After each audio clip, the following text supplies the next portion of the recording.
We're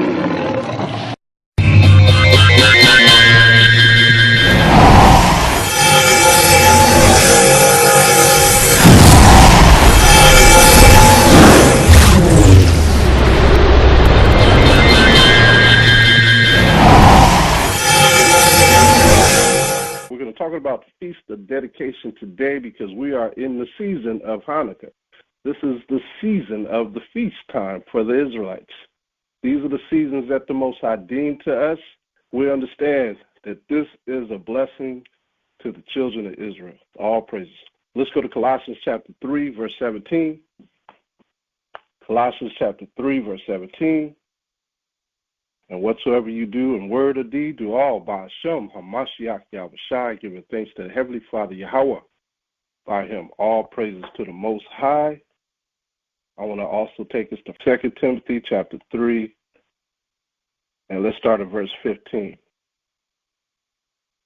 2 Timothy chapter 3, verse 15, and that from a child thou hast known the holy scriptures, which are able to make thee wise unto salvation, through faith which is in Hamashiach Yahawashi. When we come into this truth, we all come in as children. No matter how old you are, you come in as a child because we don't know this stuff. When we come in, we're learning, we're eating, we're drinking milk. That's why he says those who are weaned from the breast will be able to eat strong meat. So we all come in as children. That's why he calls us the children of Israel. So we come in as a child to learn salvation, and we come in to learn faith and the laws and the grace. 2 Timothy chapter 3, verse 16. All scriptures are given by inspiration of the Most High, and is profitable for doctrine, for reproof, for correction, for instruction in righteousness, that the man of the Most High may be perfect, thoroughly furnished unto all good works. So with that being said, we know that everything the Most High published is pure. Proverbs chapter 30 and 5. Let's go there. We let the Bible speak. You know, they used to have a telephone commercial that used to come on years ago, and they said, let your fingers do the walking. We let our fingers and our spirit do the walking in the scriptures. Sister Amanawa asked me this week, what does the letter of the scriptures mean? And I said, the letter of the scriptures it's pretty simple, right, Sister Amanawa? The letter of the scriptures is when you read it without the spirit. Okay, but when you read the Bible and you add the spirit of the Most High to it, now it becomes a living book. The spirit of the law is the reasoning of why we keep the law. But the letter of the Bible is what the old Pharisees and Sadducees used to do. Read it as a letter, but didn't follow it. That's why it says, he that is spiritual judge of all things, that's the spirit of the law. The letter of the law is just reading it, verbatim. There's no way you can keep these laws possible without grace. Grace is applied to the spirit of the law. You're going to use good reasoning to resolve an issue. Proverbs 30 and 5. Proverbs 30 and 5. Every word of the Most High is pure. He is a shield unto them that put their trust in them. See that? So that follows what we just read in 2 Timothy chapter 3, verse 15 through 17. The good works is this truth, this Bible. It is pure. And if we believe in it, the Most High will protect us. That is the trust. We trust in him to deliver us from evil. So when it comes to the feast of the Most High, we know as Israelites, our duty is to be obedient as Yahawashi was obedient to the Father. Yahawashi was obedient by keeping the Most High's laws, which entail ceremonial, those are ceremonial laws, like the feast days, dietary, okay, dietary laws are not sacrificial laws. Dietary and sacrificial laws are two different things. So dietary it involves our diet, what we are supposed to eat and what we are not supposed to eat. This is strictly for the children of Israel and all Gentiles who want to cleave to us. The civil laws and the moral laws, right? Which is one. civil and moral are one. Those are the laws that we are supposed to keep, not to mention judgmental laws, which come strictly from the Most High. And then we have sacrificial laws, which we were redeemed from through Hamashiach. This is where the confusion comes in with all other Christian churches, the Roman Catholic, Christian, Jehovah's Witnesses, the Seventh-day Adventists, Protestants, et cetera, et cetera. This is where the confusion comes in. They think that the sacrificial laws were the only laws, and they only pertain to the priests, which is totally wrong. In retrospect of Yahawashi being obedient, we have to remember he followed through with everything. He followed through with rehearsing the holy acts of the scriptures, because he is the scriptures, right? In the beginning there was the Word, and the Word was with the Most High. He is the Word. So by understanding who Yahawashi is, he had no other choice but to be obedient. Let's go to John chapter 10, getting into the Feast of Dedication here. Christians don't even know this is in their Bible, in the New Testament. They don't even understand that even Hamashiach kept the feast days.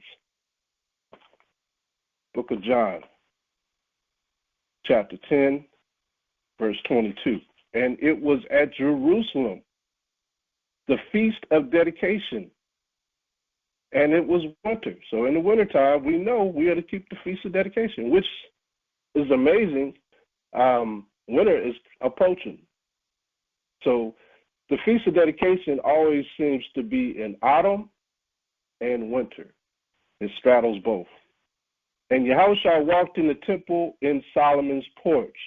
So he just didn't walk in any temple. He was in Jerusalem, and he walked into the temple of King David and on Solomon's porch.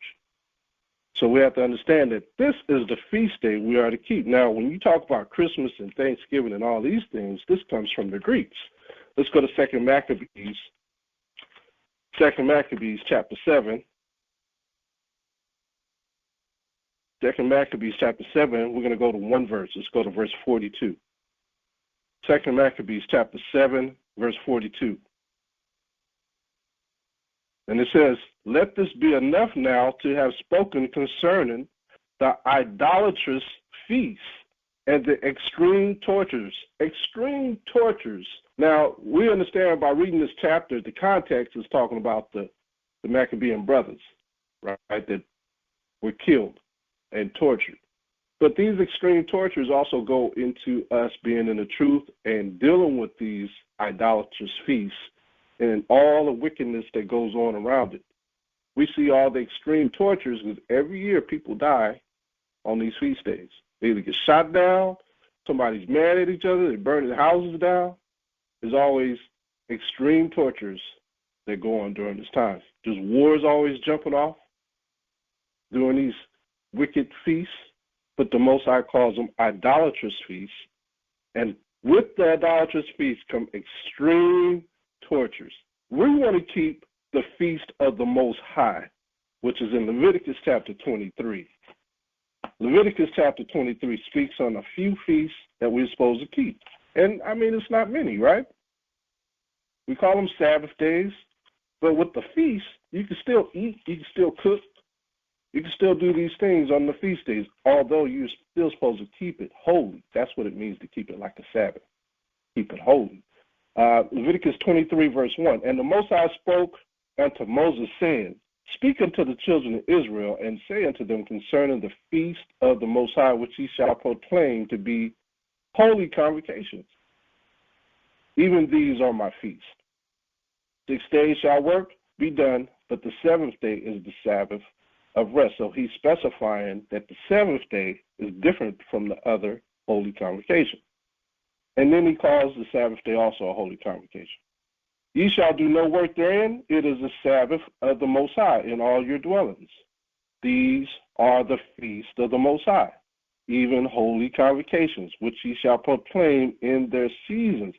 So for the feast days, you are treated like a Sabbath, meaning no profaning, defiling yourself on this day, which brings in all other laws, ceremonial laws, This brings in the dietary. This brings in the moral. In order to be holy, you got to know the rest of them. This is, when you look at the other churches, the Christian churches, they don't keep none of this stuff because they don't practice on being holy. Most people, when they come into the truth, what's the first thing they say when you're talking about keeping a feast day? How do I keep that? What am I supposed to do? They don't know because they don't know no laws. But when you come into the truth and you start learning all the laws and what you're supposed to do, you know to keep it holy, so it becomes easier. It's not a burden to you. So when we look at Leviticus Chapter 23, do we see the Feast of Dedication within that chapter? We don't see it within that chapter. Do we see the Feast of Nicanor in that chapter? We don't see it in Leviticus Chapter 23. How about Purim? Purim is a famous feast day that we're supposed to keep. That's in the book of Esther, which is in the Old Covenant. Purim is not in there. So what are we getting at? Because some brothers and sisters ask, is this a mandatory feast? And the thing is, yes, if Yahawashi kept the Feast of Dedication and he kept all the other feasts, we are also to keep these feasts. These are not just average feasts, okay? This wasn't given to us on Mount Sinai. These are memorials. That's the difference with these type of feasts. These are memorials. These are victory feast days. These are feast days that could have took us out as a nation. When we look at Esther, Haman was trying to hang us all on gallows. He was trying to do completely away with the Israelites. Same thing with the Feast of Dedication. They were trying to do completely away with the Israelites. So these are very important days to reminisce on and to show respect to our elders, our forefathers, and to give praise to the Most High for keeping us here on this earth as Israelites, His chosen people.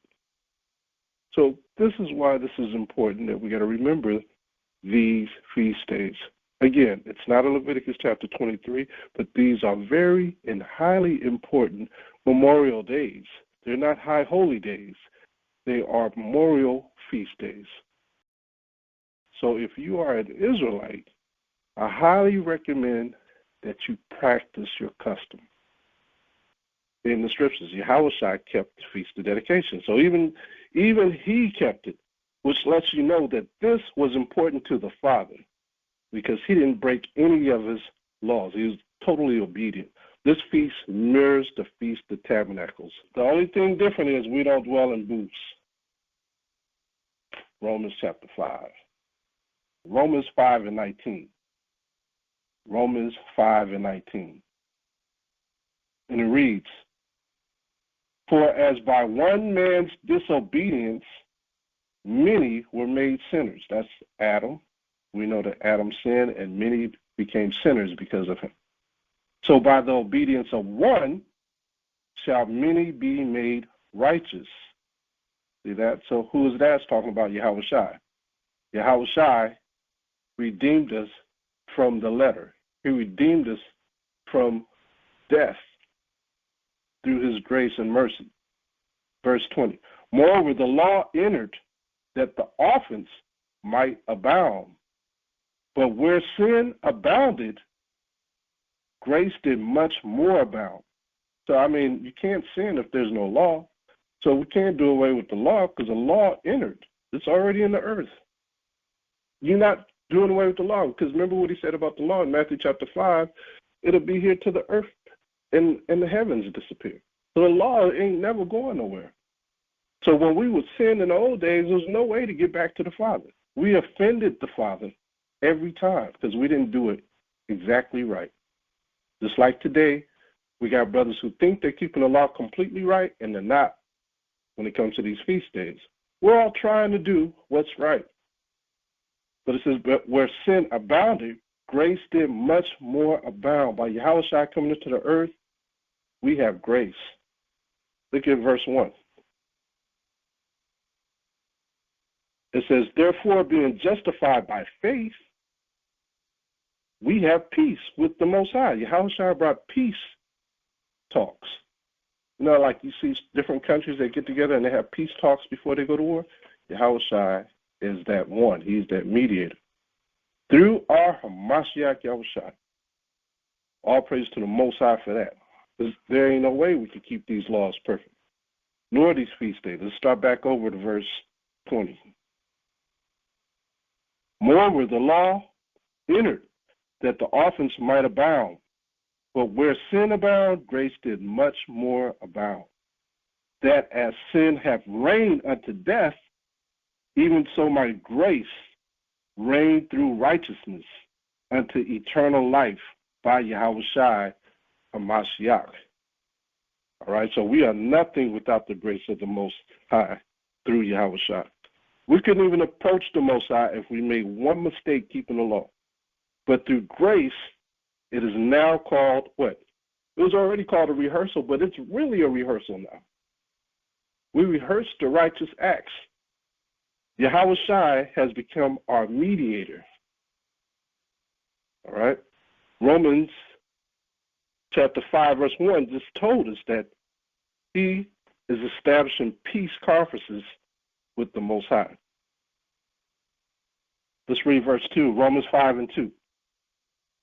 Romans 5 and 2. By whom also we have access by faith into this grace, wherein we stand by grace, and rejoice in hope of the glory of the Most High. For anybody that say you got to keep the law, they're telling the truth. He is the spiritual judge of all things. What is he going to do? Warn you to keep the law correctly. This is what and then you establish yourself upon that. All right? Or you come to more peace talks. Verse 3, and not only so, but we glory in tribulations also, knowing that tribulation worketh patience. Yahawashi, if it wasn't for him, we wouldn't be able to do any of this. Let's read on to verse 5. Let's go all the way to 5. And patience, experiences hope. And hope maketh not ashamed, because the love of the Most High is shed abroad in our hearts by the Holy Spirit, which is given unto us. You have to realize the Most High, sending Yahawashi, already knew we were going to go into captivity. He knew we was going to be in these lands, and it's all prophetic by us going into captivity. Let's go to Acts chapter 18. And for Christians to read this and not understand it shows you they don't have any critical thinking skills. Because when you go to Acts chapter 18, verse 21, this is after Yahawashi passed away. This is Paul. Paul said, but bade them farewell, saying, I must by all means keep the feast that cometh in Jerusalem. He said, by all means, I got to keep this feast. But I will return again unto you if the Most High will. To be the Most High will. And he sailed from Ephesus. So he's way in Ephesus. He says, by all means, I got to get to Jerusalem to keep this feast. By all means. This is after Yahawashi went to the heavens. This is what we are not being taught in the churches. So why is Paul keeping this feast if Christianity says that we don't have to keep them anymore? Because they don't understand the words of Yahawashi. It's plain. Let alone the words of Paul. Right? First and foremost, let's look at something. If those in Christianity or any other religion, for the fact that they possess the Holy Bible, most of them possess the Holy Bible, most of these churches, if they understand Hamashiach, if they understand his message, they would understand that the ceremonial laws are not done away with, only sacrificial laws. Therefore, like Paul said, by all means, I must keep this feast. Now, if they understood that message and the message of faith and grace, then they would read this and understand.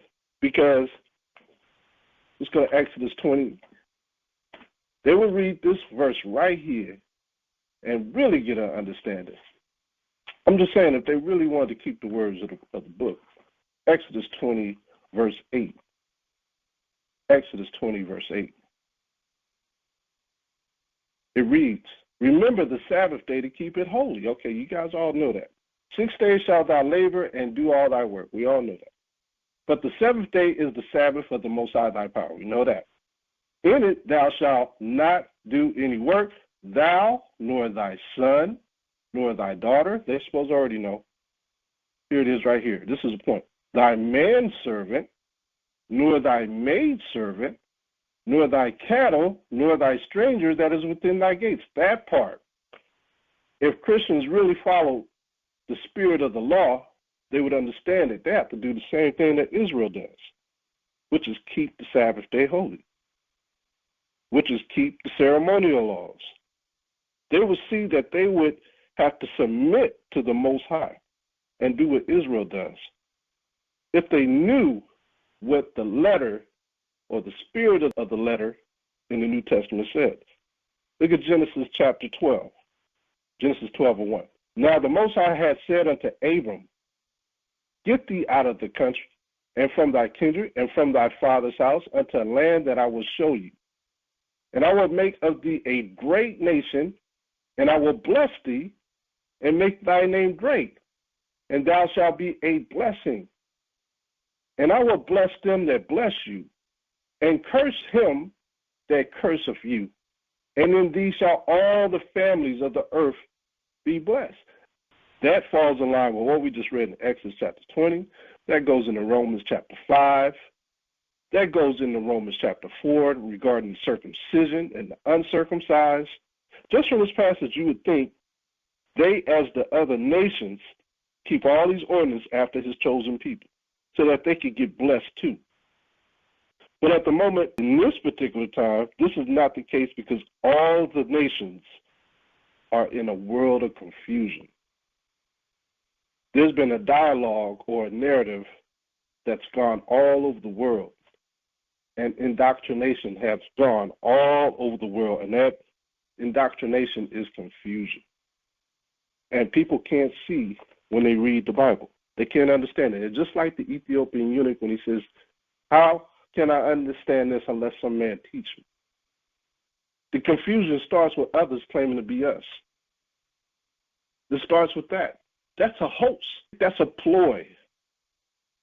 They're claiming to be the children of Israel, and they're not telling people the truth. That's one of the biggest spellbound curses over the whole face of the earth. When we, talking about us, or other Israelites place videos of our research up for viewing, it's not the harping on the black. Did you notice we always do that? We're like, well, they were black Celts.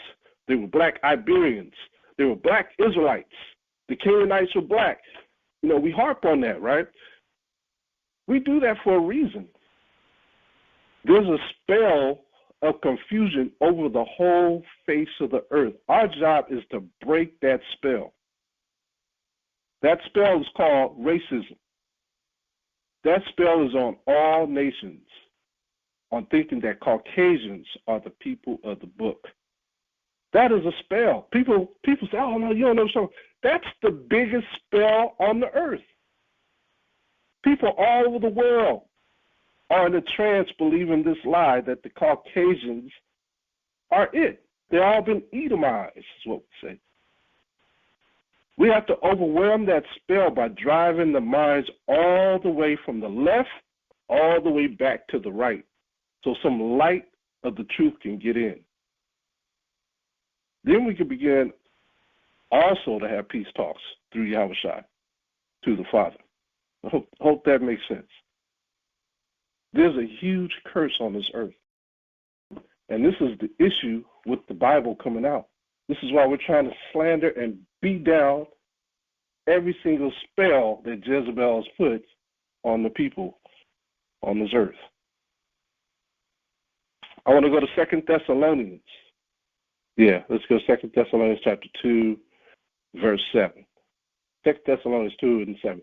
For the mystery of iniquity doth already work.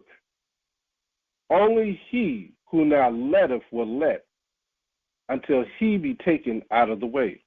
So we all know what that's talking about.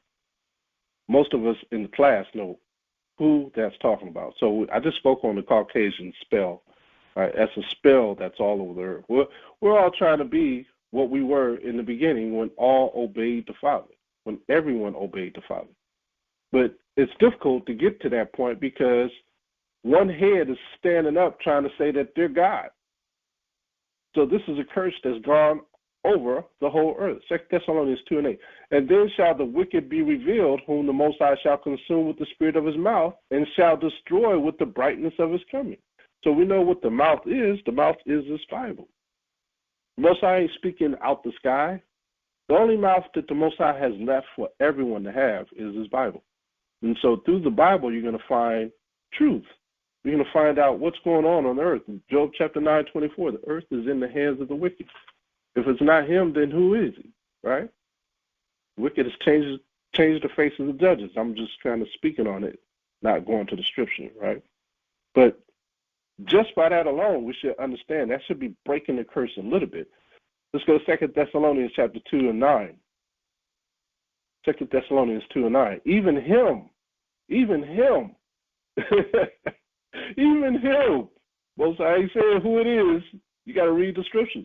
Because Daniel said that the abomination of desolation is near. He didn't say who it was. But here, 2 Thessalonians 2:9, he says, even him whose coming is after the working of Satan. So that means that Satan got people behind him, right? Whose coming is after the working of Satan. That's somebody else. That's not Satan himself. Satan has entities. Even him, whose coming is after the working of Satan, with all power and signs and lying wonders. We all been lied to. The lie has engulfed the earth. Let's go to verse 10. And with all deceivableness of unrighteousness in them that perish. Why didn't they just tell us? Why didn't they just tell us? You know, if they told us, then we wouldn't have our Bibles. They would have burned our Bibles. So they were speaking in code to us. And with all deceivableness of unrighteousness in them that perish, because they receive not the love of the truth, because in Psalms it says that they name their houses after themselves, right? They name their cities after themselves. So who is that talking about? And with all this deceivableness of unrighteousness in them that perish, I mean, we could go there. Is it Psalms 50? Go there real quick. Psalms 49, I believe. I can remember. I haven't been there in a while. Yeah, let's go Psalms 49 and verse 11. Psalms 49 and verse 11. And we'll come right back to 2 Timothy. Psalms 49 and verse 11. And it says, their inward thought is that their houses shall continue forever, and their dwelling places to all generations. They call their lands after their own names. Who is this? Well, I suppose you have a deed for this land? All signed, legal and proper, by the man who sold it to us, John Polk. Mr. Sullivan, I don't like to tell you this, but the man who signed that deed had no right to sell you the land. It wasn't his to sell. You've been swindled.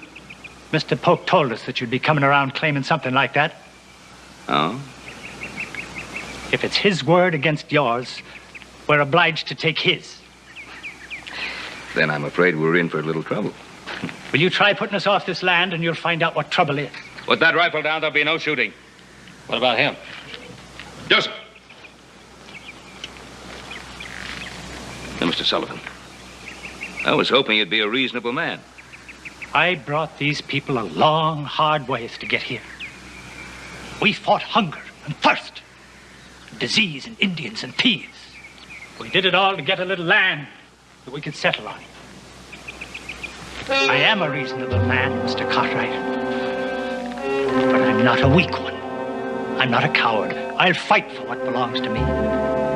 If need be, I'll kill her.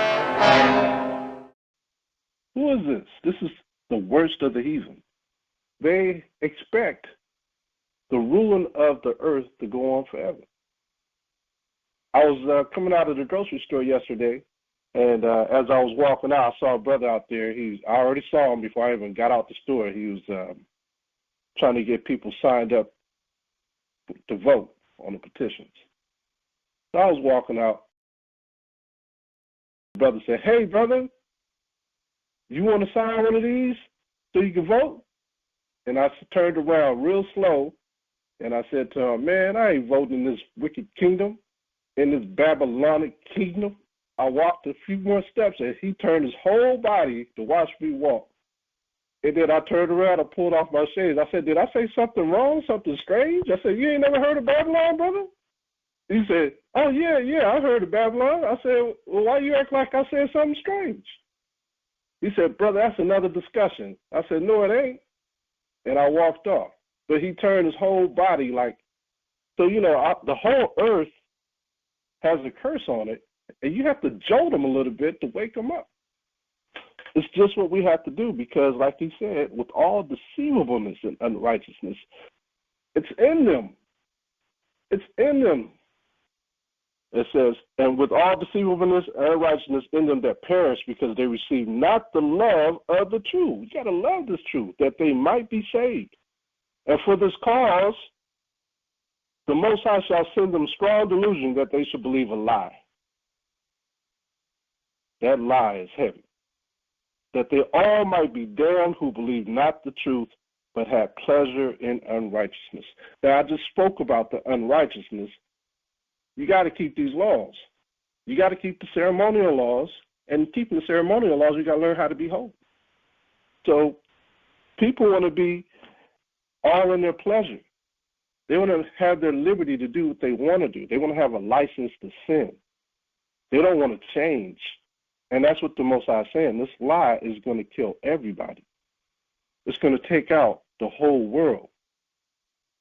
2 Thessalonians Chapter 2, verse 13. 2 Thessalonians 2 and 13. But we are bound to give thanks always to the Most High for you. Who's the you? It's talking about this brother teaching. Brethren, beloved of the Most High, because the Most High hath from the beginning chosen you to salvation through sanctification of the Spirit and belief of the truth, whereunto he called you by our gospel to the obtaining of the glory of our Hamashiach Yahawashi. See that?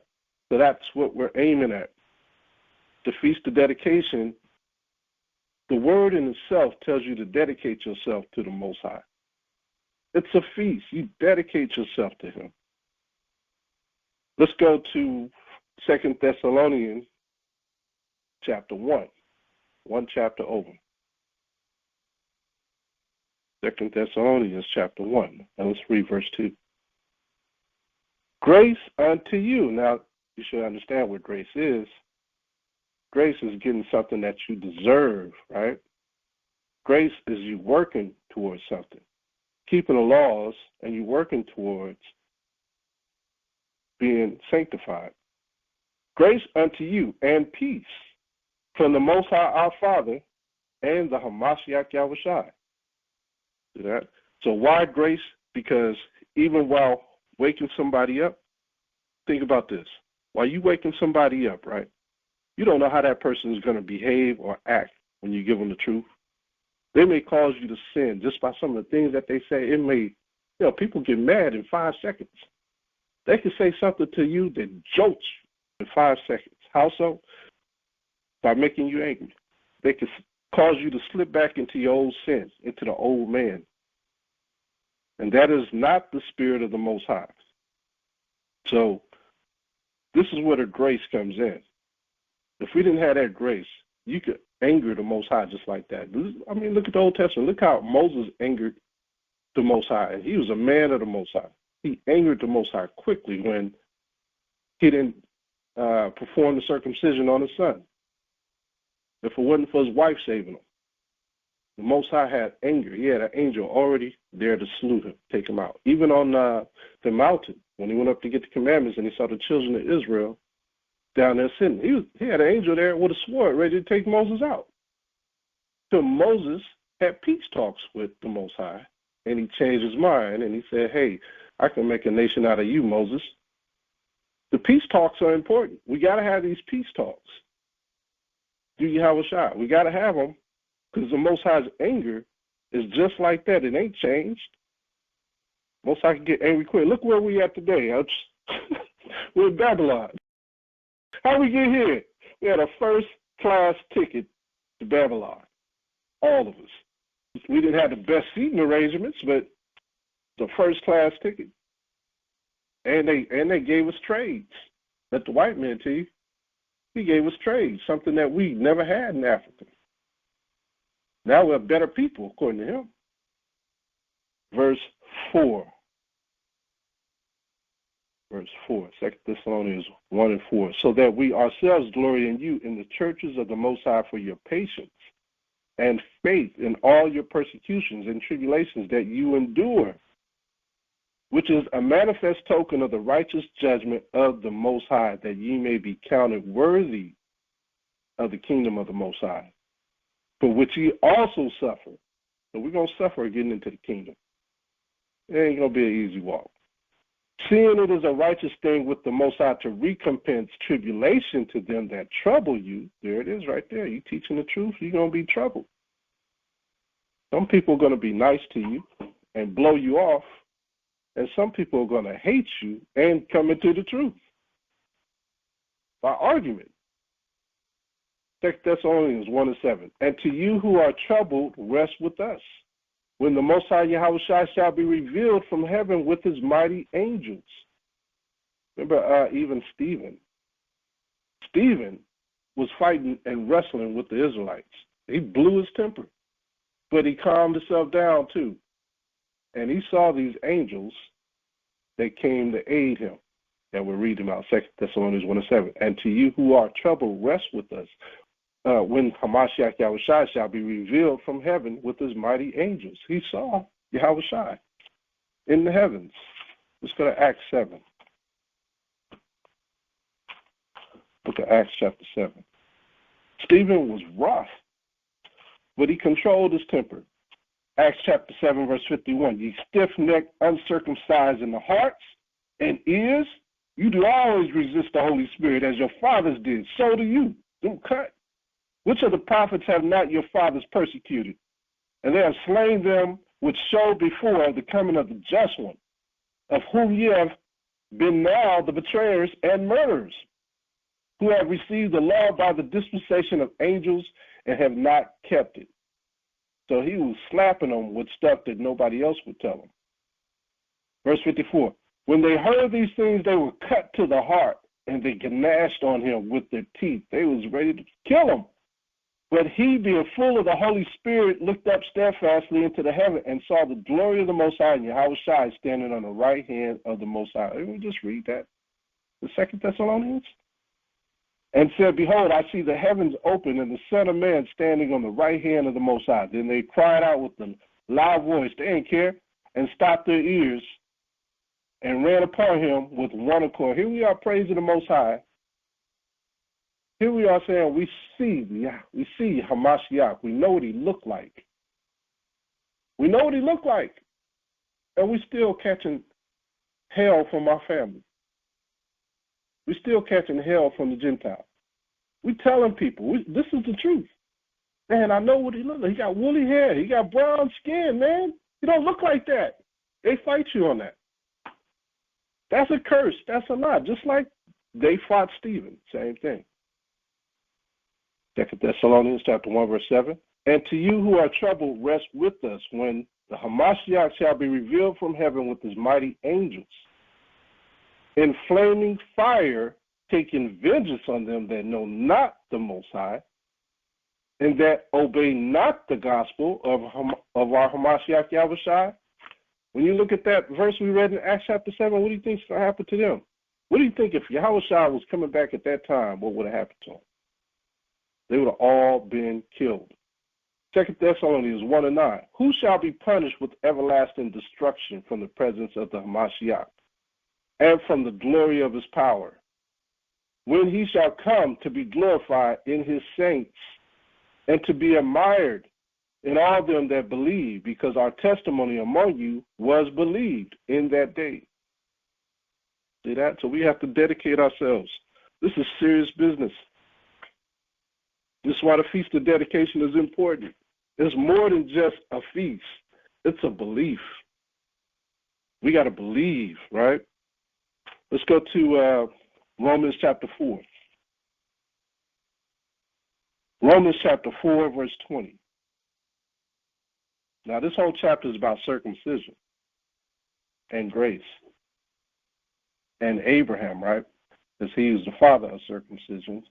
He's the one who received the instructions first. Romans chapter 4, verse 20.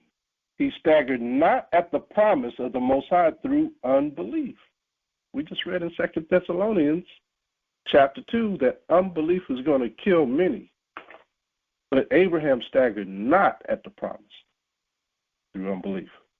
It says, but was strong in faith, giving glory to the Most High, and being fully persuaded that what he had promised, he was able also to perform. And that's what we have to be, just like this. We got to perform the righteous acts. Okay? Fully persuaded.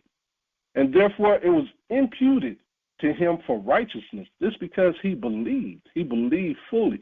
Verse 23. Now it was written for his sake alone that it was imputed to him, but for us also, to whom it shall be imputed, if we believe on him that raised up Yahawashi, Hamashiach, our power, from the dead, who was delivered for our offices and was raised again for our justification. Yahawashi justified all of us. If we hadn't had him, we'd be damned.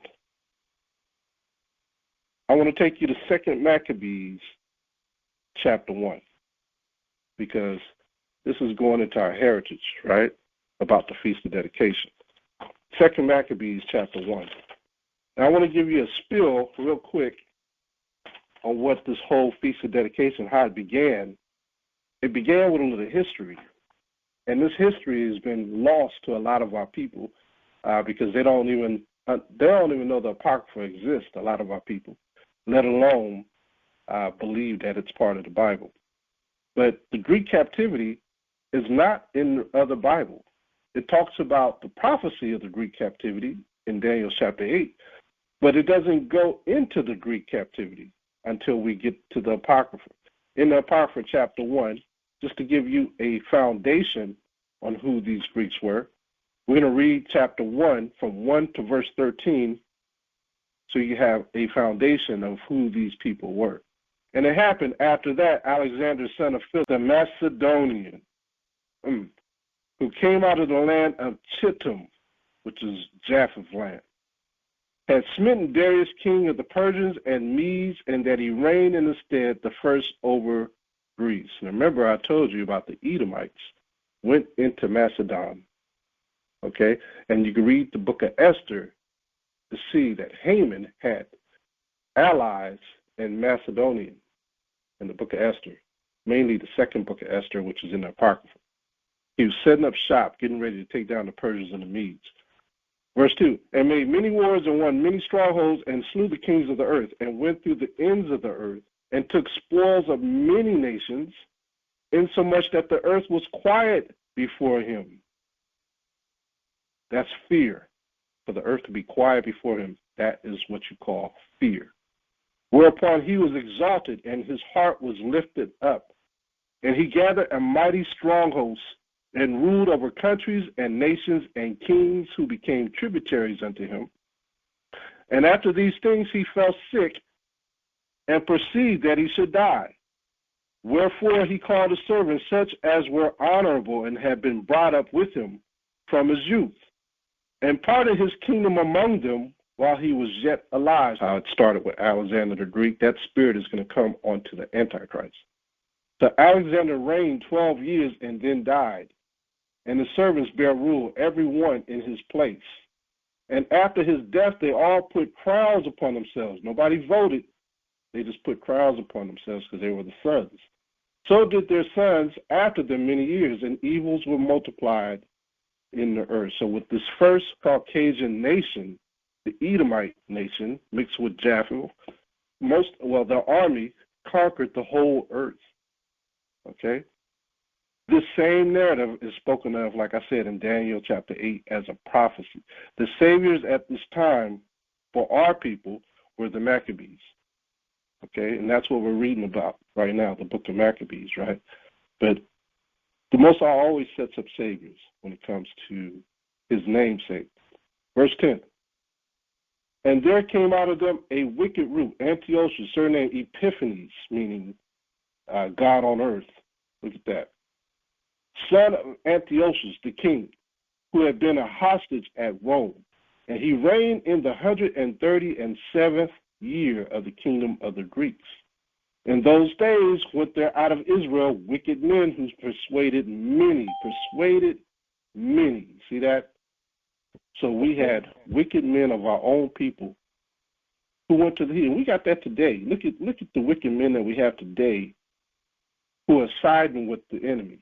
Look at the mayors and the governors that we have. They side with the enemy. Those are called wicked men, bringing policies and laws and things of that nature. Right? In those days went there out of Israel wicked men who persuaded many, politicians, saying, let us go and make a covenant with the heathen that are round about us. But since we departed from them, we have had much, much sorrow. So they were complaining about that they weren't in rulership no more, so they made a covenant with the heathen to get that rulership back. Look at verse 12. So this device pleased them well to be with the heathen. Verse 13, then certain of the people were so forward therein, and they went to the king, who gave them license to do after the ordinances of the heathen. So right there should tell you where we're going with this. This should tell you where we're going with this. This is the first image of the lie. To take down nations, what is the first thing another nation does when it takes down a nation in war? They take down their statues. They take down their images. They burn their libraries. They beat up the men, the strongest men. They rape the most beautiful women. They shame the people. This is what they did. That's why I said Alexander the Great ruled with fear. It was quiet. The nations were quiet. They didn't say nothing.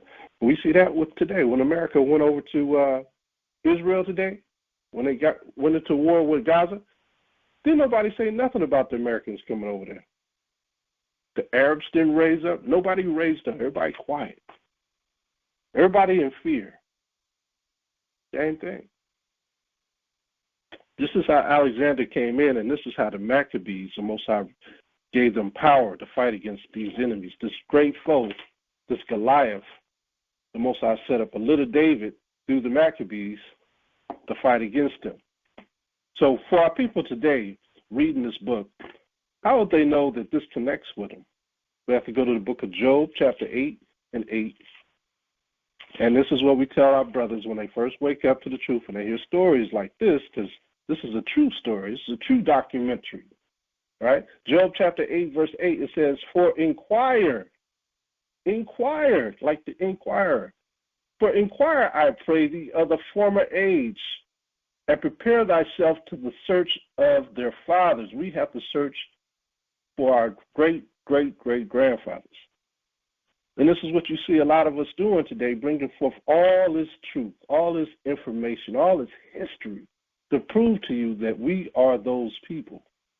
We have to inquire. We have to ask the Most High for the Spirit, looking for the truth, and look at all the information coming out when we're looking for this truth with the Spirit of the Most High. We're finding everything. Verse 9, for we are but of yesterday and know nothing, because our days upon earth are as a shadow. How come we don't know anything? Something had to happen for us not to know anything. Something had to happen in between that for us not to know who our fathers were, is what Job is saying. Because most of the time, generation after generation, you know who your fathers are. But something had to happen. Let's go to Deuteronomy chapter 28. Deuteronomy chapter 28. What we're looking at now is prophecy. Deuteronomy chapter 28, verse 32. What Job was talking about is this. Deuteronomy 28, 32. Thy sons and thy daughters shall be given unto another people, and thine eyes shall look and fail with longing of them all the day long. Who you going to share the information of your life to if your children are gone? And what information are they getting? It says, and there shall be no might in thine hand. The fruit of thy land and all thy labors shall a nation which thou knowest not eat up. And thou shalt be only oppressed and crushed always, so that thou shalt be mad for the sight of thine eyes, which thou shalt see. When our seeds left, how could they find out who their fathers were? This is prophecy. Let's go to Luke chapter 21 and 20. So when did this prophecy really take place? So we read about the Greek captivity, right? Let's go further into the Roman captivity, see when this took place, because the Maccabees were brothers. They all knew who their father was. They wasn't separated. When did this actually happen? That we were separated and we'll have to inquire of our fathers, which Job pronounced. Let's go to Luke. Luke chapter 21, verse 20. This is the prophecy, and Yahawashi is going to hit it with another prophecy, but Yahawashi is saying this ain't that far off. This is coming. Luke 21 and 20. And when ye shall see Jerusalem compassed with armies, then know that the desolation thereof is near. Who spoke about the desolation? Daniel. When did we first see the head of the abomination come into our land? With the Greeks. Now we have Yahawashi with the Romans telling us it ain't here yet. It ain't here, but it's coming. It's coming. And this happened in 70 A.D. And when ye shall see Jerusalem compassed with armies, then know that the desolation thereof is near. Then let them which are in Judea, because we always say that the Judeans were the last ones to leave, but the Judeans don't even know who their fathers are, according to Job. Then let them which are in Judea flee to the mountains, and let them which are in the midst of it depart out. And let not them that are in the countries enter thereinto. For these be the days of vengeance, that all things which are written may be fulfilled. He's substantiating that this prophecy is about to come to pass that was written in Deuteronomy chapter 28, in Job chapter 8, in Jeremiah chapter 17, you shall discontinue from your inheritance. But woe unto them that are with child, and to them that give suck. In those days, for there shall be great distress in the land, and wrath upon his people. Deuteronomy 28 and 32. Our children were taken away from us. Luke 21, verse 24. And they shall fall by the edge of the sword, and shall be led away captive. Here it is. Into all nations. Into all nations. Job 8 and 8. Led away, meaning they took our children away from us. We had no more might in our hand. And Jerusalem shall be trodden down of the Gentiles until the times of the Gentiles be fulfilled. This is being fulfilled now as we speak. Let's go to James 1 and 1. To give more understanding that this actually happened, James 1 and 1, it says, a servant of the Most High and of Hamashiach Yahawashi to the 12 tribes which are scattered abroad. Reading, this happened.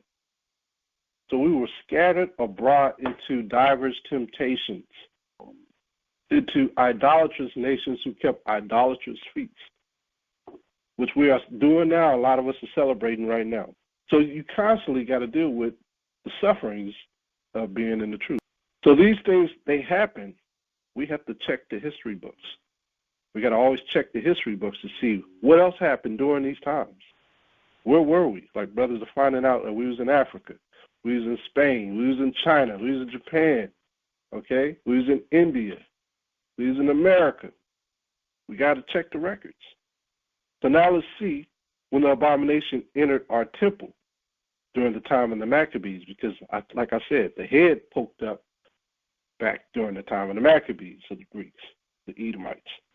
So let's go to the Apocrypha. Now let's go to 1 Maccabees Chapter 3 and verse 45. Now Jerusalem lay void as a wilderness when the Greeks came in. There was none of her children that went in or out. The sanctuary also was trodden down. You know, the sanctuary was everything to us. And aliens kept the stronghold, meaning the Greeks. They were aliens in our land. They kept us from coming in and out.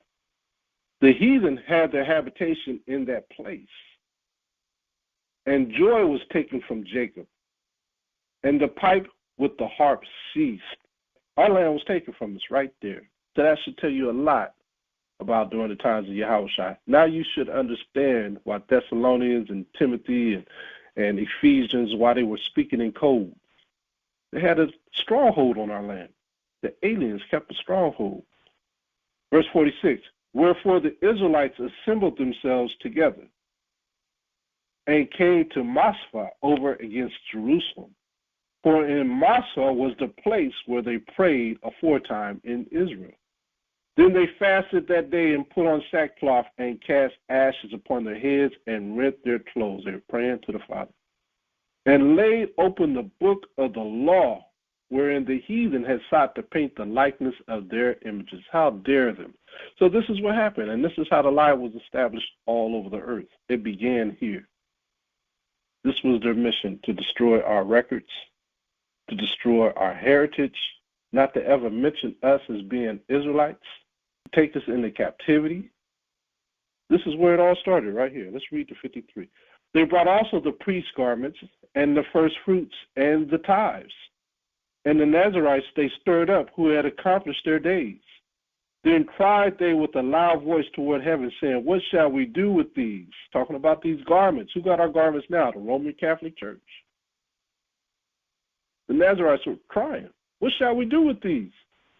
And whether shall we carry them away? Where are we going to take these garments?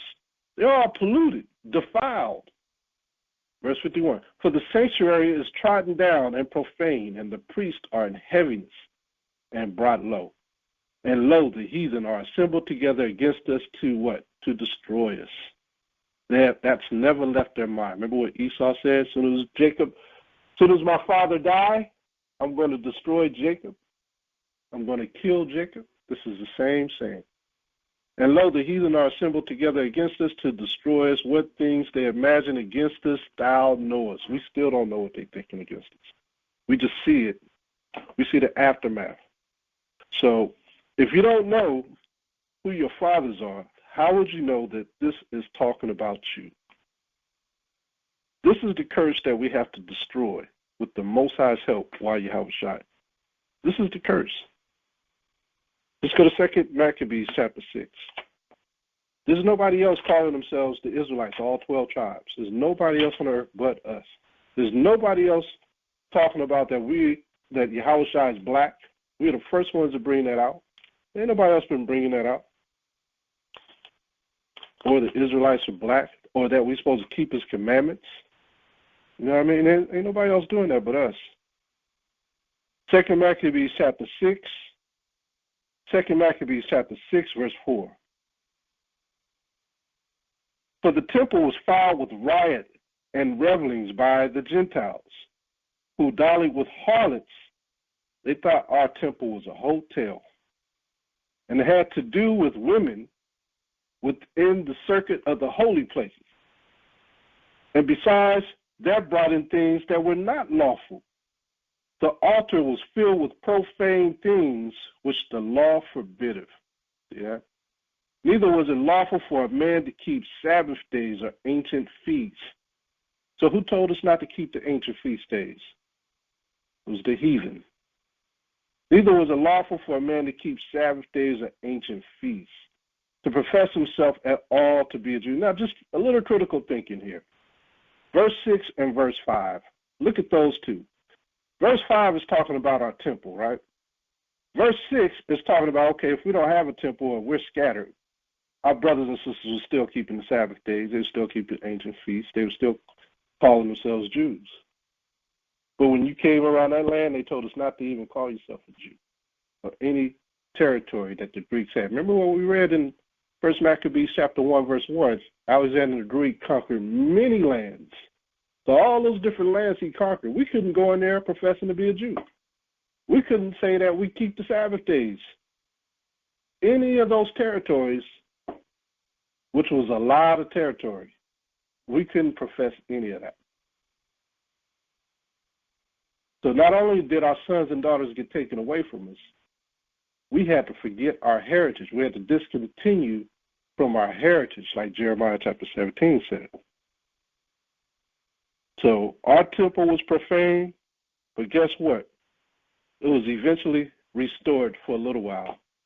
It was restored so Yahawashi could come into the earth and show us all the things that he showed us. Let's go to John chapter 10, verse 22 again.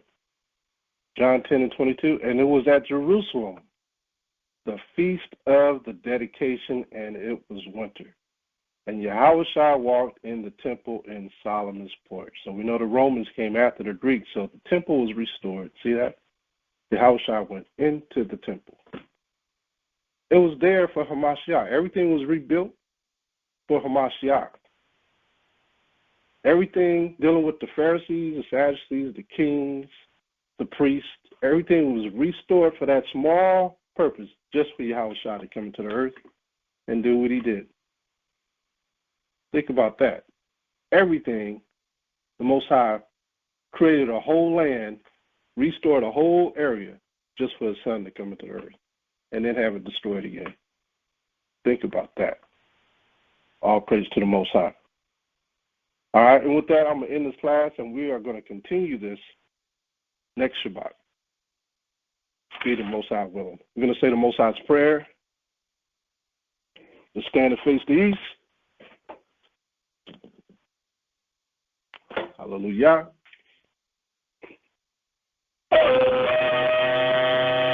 This is the word of the Lord of hosts.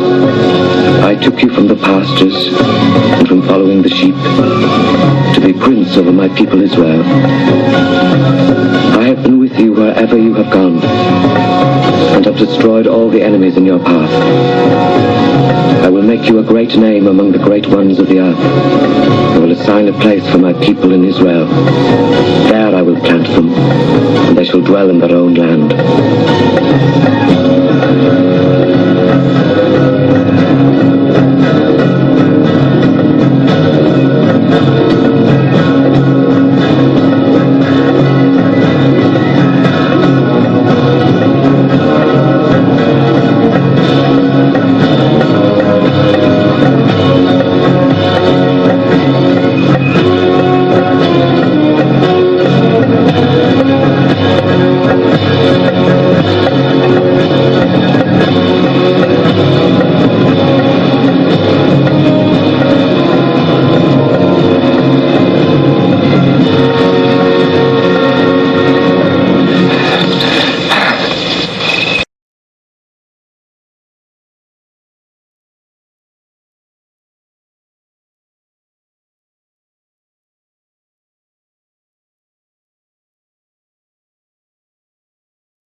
But we know that the Scriptures tells us to be at peace with all men.